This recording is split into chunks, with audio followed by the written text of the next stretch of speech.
ශනෝද්‍රි ප්‍රියසාද් සමග කවිදු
ලොව උත්තරීතරම පදවිය වූ මව් පදවියේ අනුහස ගැන හරි අපූර්වට නර්තනයෙන් ඉදිරිපත් කළ ඒ අසහාය නර්තනය ශනුද්‍රි ප්‍රියසාද් සමග කවිඳු මදුෂාන් අපි හොඳ අත්පොසනාදයක් ලබා දෙමු.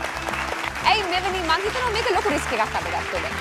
මේ වගේ දෙයක් මොකද කබොනාත් නැහැ ප්‍රොප්ස් නැහැ කිසි දෙයක් නැහැ ඔය දෙන්න විතරයි. ඉතින් මේ ගත්ත රිස්ක් එක ගැන අපි කතා කරමු. කාගේද මේ අයිඩියා එක? කවුද මේ පිටිපස්සේ ඉන්න ටීම් එක කියලා? හැමදාම වගේ කවිඳුගේ කොන්සෙප්ට් එක සහ නර්තන ඔක්කොම කවිඳුගේ.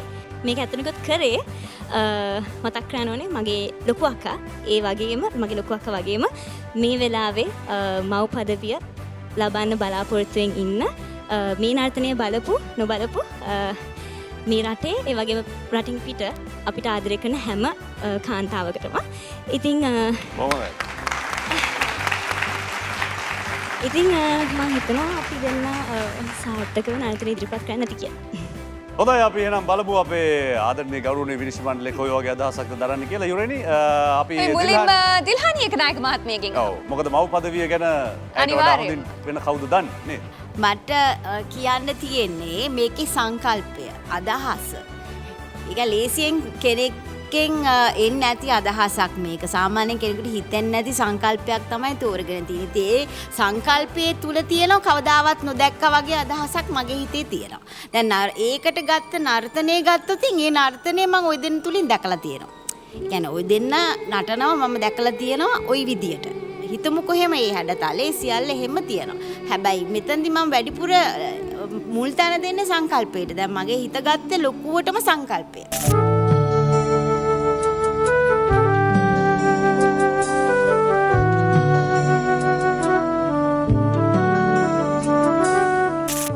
කන්සෙප්ට් එක ප්ලස් ඒක අනිවාර්යෙන් කියන්න ඕනේ. මම මේ එකඟ වෙන්නේ නැහැ ඩීලාන්ට. වෙනද දැකපු ඒවා නෙවෙයි දැක්කේ. මම දැන් ඇනලයිස් කරන්න ඒක. ශනුද්‍ර දිගටම නැන්ටු ඒ පාද තිබ්බේ ඊටාම සැහැල්ලුවෙන් රිද්ම් එකෙන් යම්කිසි වටිනා මැණිකක් තියාගෙන බව අපිට දැනුණා. ඒකම කිසිම මොහොතක කිසිම වෙලාවක අර ගීතයට හානියක් කරේ නැහැ. මූණ එක්ස්ප්‍රෙෂන් එක ඇඟ පුරාම ගියා.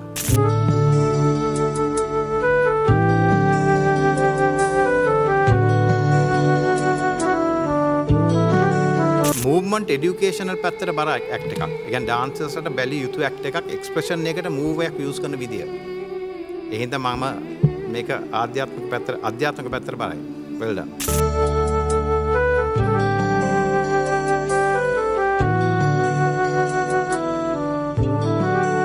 ඒ ගීතයේ ආත්මය පැහැදිලිවම ශෞද්‍රගේ නර්තනයේ තිබුණා. අනිත් එක මේ දරුවෙකු දරාගෙන සිටීමේ වගකීම ඒ තුලින් ගත යුතු හැම ඉරියව්වක්ම ගත්තේ ඒ ගීතයේ අර්ථය ඉතාමත්ම ලස්සනට උද්දීපනය වෙන්න ඔබ ඒ දරු සෙනෙහස කියන එක ඇති වෙන විදිහේ නර්තනයක් කළේ.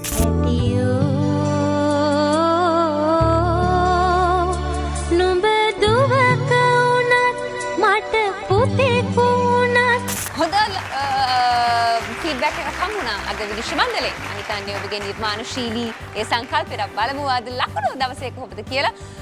මුලින්ම දිල්හානි ඒකනායක මහත්මිය. දිල්හානි ඒකනායක මහත්මිය ලබා දෙනවා ලකුණු 9ක්. ශාන විජේවර්ධන මහතා. ශාන විජේවර්ධන මහතා ලබා දෙනවා ලකුණු 9ක්. රවින්ද්‍රනන්දනී මහතා. රවින්ද්‍රනන්දනී මහතා ලබා දෙනවා ලකුණු 9ක්. සියයේ ලකුණු මට්ටම ශානුද්‍රී සමග කවිඳු ලකුණු 27කින් ජයග්‍රහණය කරන්න සමත් වෙනවා. නමුත් 70% ප්‍රේක්ෂක ඔබේ මනාපය තමයි යවුන්ව ඔසවා තබන්නේ. ශානුද්‍රී ඔබට ආදරය කරන රසිකින්ට අමතර. ඉතින් බලන් ඉන්න හැම දෙනාටම කියන්නේ අපේ නර්තනයට ඔයගොල්ලෝ ආදරය කරන්න. අනිවාර්යයෙන්ම SMS කරන්න HM හිස්තනක් SP කියලා 77 66ට හැකිතාක් SMS කරන්න. අපේ වෙබ්සයිට් වලට යොමු වෙන්න පුළුවන් www.hirutv.lk www.hirumegastars.lk. බොහොමත් ස්තුතියි ශානුද්‍රී. අපි බලාපොරොත්තු වෙනවා මීළඟ වටවල බැබිලා කැලවීමක් කරයි කියලා තවත් ලොකු කැලවීමක්. හොඳයි ශානුද්‍රී කවිඳු බොහොම ස්තුතියි.